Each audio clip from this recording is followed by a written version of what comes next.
Football is a constant battle between who you are and who you want to be, and that's especially true on this pitch.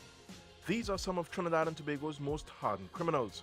Housed behind 30-foot walls, they live on the state's schedule. But for the past year and a half, they've found another way to do their time. One that resonated not just here, but throughout TNT's penal system. To me, honestly, football, we are alive now, to me, understand? It's bring everybody together, sports. Now, I mean, we come out victorious, but at the end of the day, we enjoy it as a team and as colleagues. We don't consider ourselves as inmates with the futsal program. We consider ourselves as families, brothers. Like the futsal acronym, Friends United Save Another Life.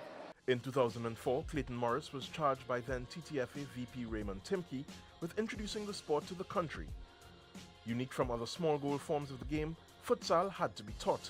He went on to win 2 consecutive Caribbean Football Union futsal titles, falling short of the Futsal World Cup in the CONCACAF leg on both occasions. Ramos putting it in to Caligiuri.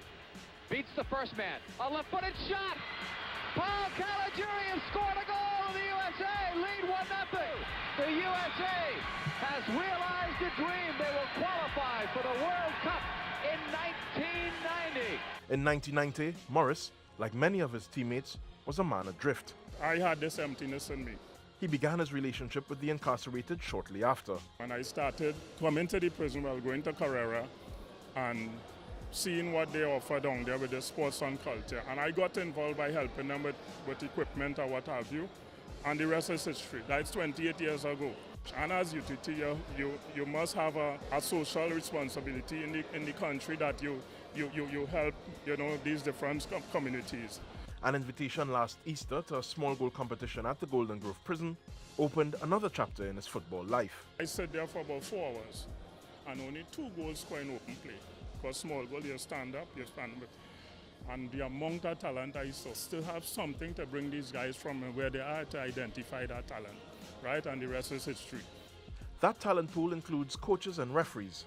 He then turned this pioneering group into instructors who embarked on a prison caravan teaching the sport throughout the system.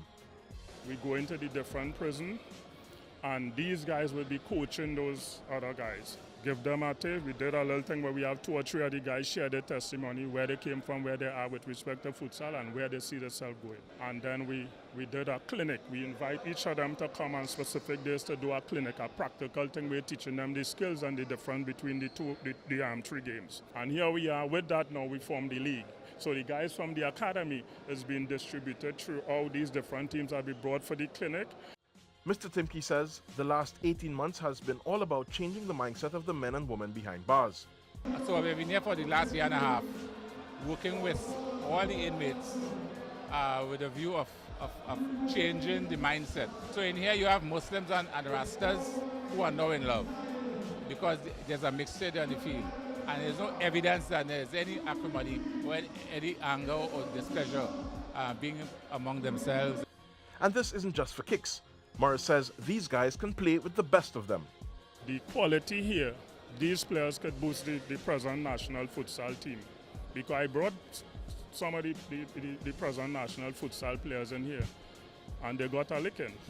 For these ballers behind bars, futsal represents a new lease on life. The most important thing is that we get through to them with respect to their attitude and how they see life.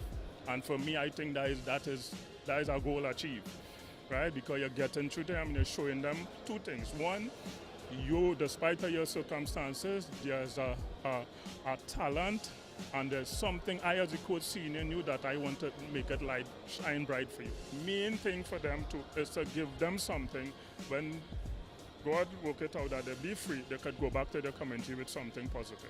The men involved on either side of the touchline believe that recreation programs can be more effective than anything taught in classrooms.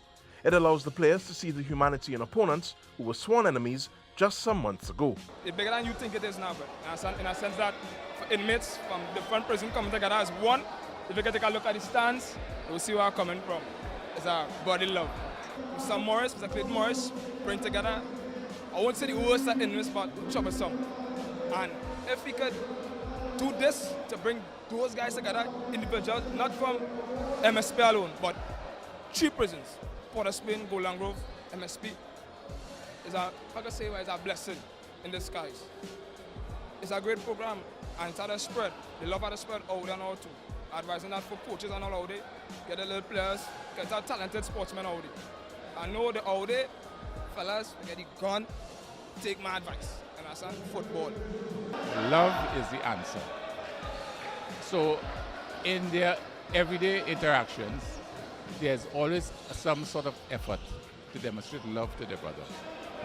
And you see it here. When we started, and a man got tackled, and he felt it was a hard tackle, he's come up to retaliate. No, that's not so. The UTT MSP Futsal League Championship final between JNU United and Ballers may have been one of the best football matches this year. It had all the right elements, great skill, drama, and a triumph against the odds. But don't take my word for it, here's the action. Trying to find the line. Oh my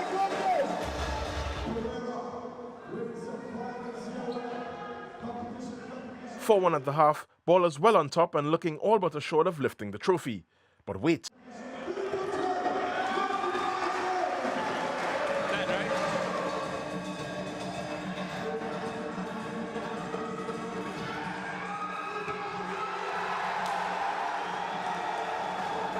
So, 5-5 after regulation time. Knockout champs JNU digging deep to force penalties with the last kick of the game.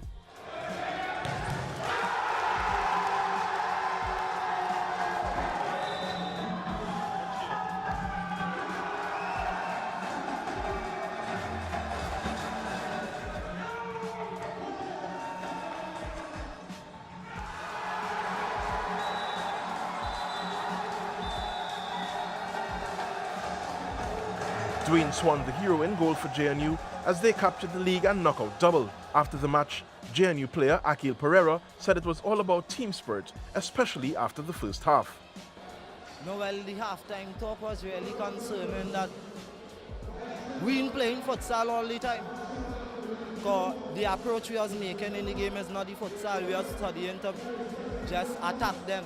So we say, boy, under the order is futsal we come to play. So we say, boy, like we implement the futsal in the game where we could get the movements and the space so that even if somebody go free where they could score. When we was playing the different game, it's harder. So they started playing the futsal and scoring. So we just had us to do what them doing to score and get back the game on level. Morris believes that this is an example that can be replicated up the Caribbean chain.